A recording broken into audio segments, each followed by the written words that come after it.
SNB Sylhet city কর্পোরেশনের বর্জ্য ব্যবস্থাপনা শাখা সহযোগিতায় আমরা ক্যাম্পেইন করেছি। আজকের অনুষ্ঠানের মূল উদ্দেশ্য হচ্ছে আমরা যে কাজগুলো ক্যাম্পেইন কাজ করেছি, এখানে কিছু ভলান্টিয়ার আছেন, আপনারা সিটি কর্পোরেশনের বিভিন্ন ওয়ার্ড পর্যায়ে এবং কেন্দ্রের হচ্ছে কর্মকর্তারা আছেন। আপনাদের থেকে আমরা জানার চেষ্টা করবো আমাদের ক্যাম্পেইন চলাকালীন সময় কি ধরনের ফিডব্যাক আসছে আশা করছি, এবং আমরা ক্যাম্পেইন পরবর্তীতে আপনাদের কি করণীয় থাকতে পারে এসএনবি এবং সিলেট সিটি কর্পোরেশন বর্জ্য ব্যবস্থাপনা বর্জ্য ব্যবস্থাপনা এই বিষয়টা মূলত আমরা আজকে জানার চেষ্টা করবো। অনুরোধ করবো সবাই নিজ নিজ অবস্থান জায়গা থেকে হচ্ছে পরিচয়টা দেওয়ার জন্য।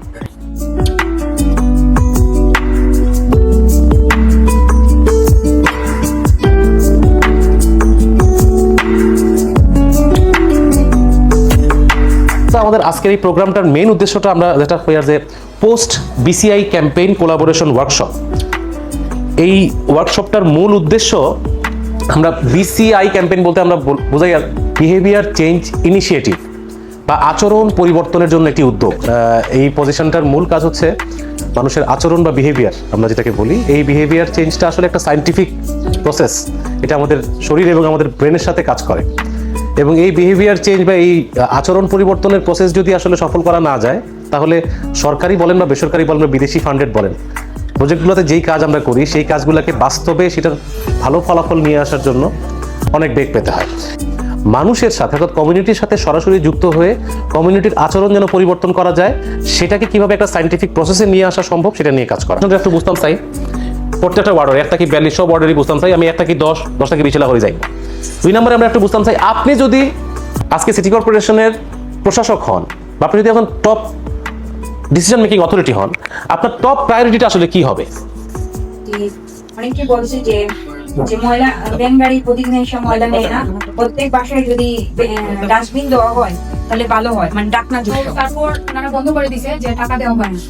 তো ওই এলাকার মানুষের কাছে গেছি, ওনারা বলছে যে আমরা তো টাকা দিতে চাই, ভ্যানই আসে না।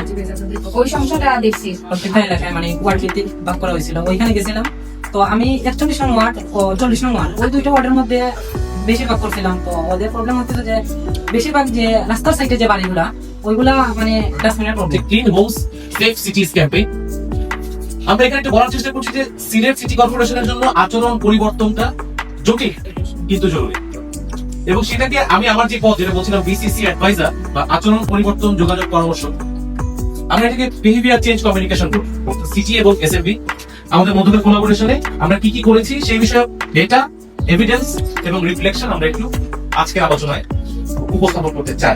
বিসিআই এট এসসিসি সিলেট সিটি কর্পোরেশন আমাদের অবজেক্টিভ ছিল 3টা। একটা ছিল সেফ স্টোরেজ এন্ড ডিসপোজাল, বাড়িতে আমি কিভাবে সেফলি নিরাপদে বর্জ্য সংরক্ষণ করবো এবং কিভাবে এটা ডিসপোজ করবো, হস্তান্তর করবো। আমরা অনেকে মনে করি বাড়িতে আমার সবচেয়ে ভাঙা যে বালতিটা আছে সেই বালতিতে ময়লা রাখলে বোধহয় পাবো, কিন্তু আসলে ওইখান থেকে বিষ ছড়ানো শুরু। এসএনবি আমাদের নেদারল্যান্ড ভিত্তিক আমার মনে হয় একটা এনজিও, ওরা নিরলস ভাবে আসলে সিলেটকে সুন্দর এবং পরিচ্ছন্ন রাখার সাথে আমাদের বর্জ্য ব্যবস্থাপনা বিভাগের সাথে একজোট হয়ে কাজ করে যাচ্ছে। আসলে বর্জ্য আসলে আমাদের এমন একটা সমস্যা আমাদের আমরা আছি। আসলে দেখা গেছে যে আমাদের বর্জ্যগুলো কিভাবে আমরা একটা ব্যবস্থাপনা করবো, কিভাবে একটা পরিবহন করবো, সেগুলো নিয়ে আমরা সামনে খুব ইম্পর্টেন্ট প্রোগ্রাম করবো পাড়ার সাথে, এবং আরেকটা প্রোগ্রাম করবো আমাদের স্টুডেন্টদের সাথে।